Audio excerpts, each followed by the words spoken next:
When the time came to hoist the white flag, the cabinet's swashbuckling Brexiters were nowhere to be seen. Instead, it was left to civil servants to hammer out the terms of Britain's expensive retreat from the EU, settling a divorce bill that could pave the way for a wider exit agreement struck almost entirely on terms demanded by Brussels. The secretive circumstances of the financial settlement, which were not even officially confirmed by ministers in Parliament on Wednesday, are a far cry from the public fanfare that accompanied the start of the Brexit negotiations. When Theresa May invoked Article 50 in March, she boasted that it was time to make our own decisions and our own laws, to take control of the things that matter most to us.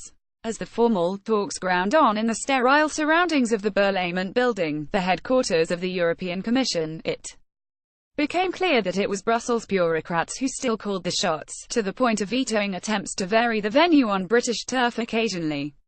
David Davis, the Brexit secretary, turned up nonetheless for 6 increasingly tetchy rounds of talks, accompanied by up to 100 British officials at a time and reportedly carrying his documents in a Faraday cage-protected briefcase to prevent electronic snooping.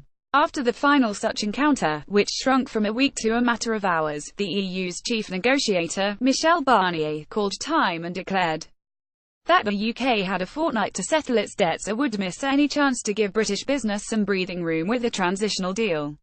Faced with such an ultimatum, Charles Grant, the director of the Centre for European Reform, said he believed Britain had little realistic choice but to cave in on money, citizens' rights and the Irish border if it wanted to get to phase 2 talks on trade.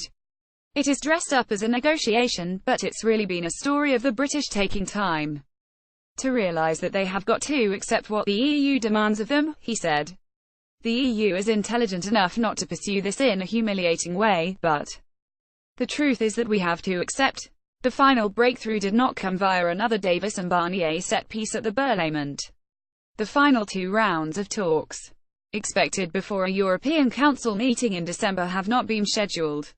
Instead, it was Ollie Robbins, a low-profile but ambitious official who left the department for exiting the European Union DEXU after falling out with Davis, who appeared to have tied up the final loose ends in private this week, dealing largely with Barnier's German deputy, Sabine Weyand.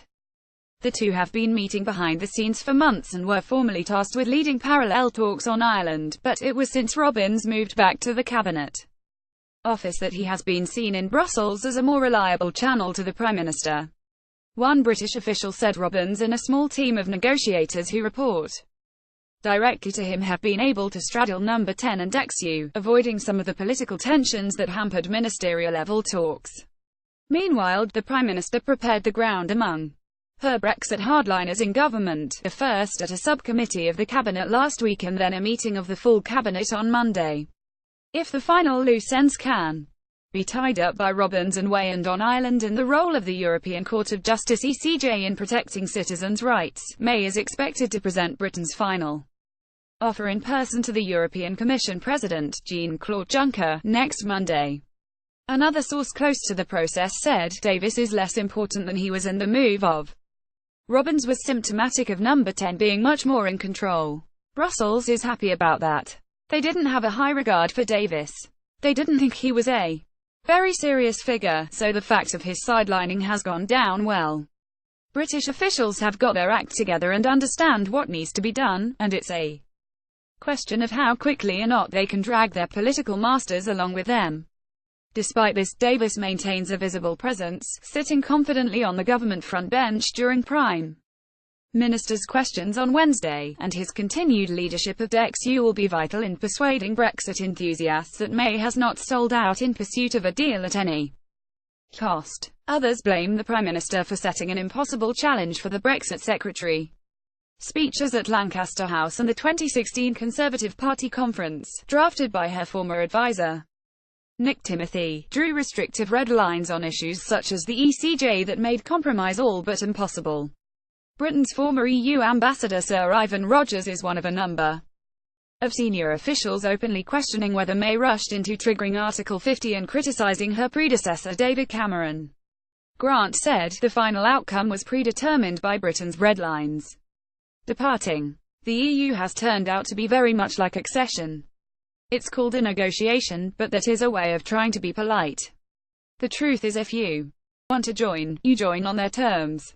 You can quibble about the details, but the broad lines are decided by the EU and dressed up as a negotiation.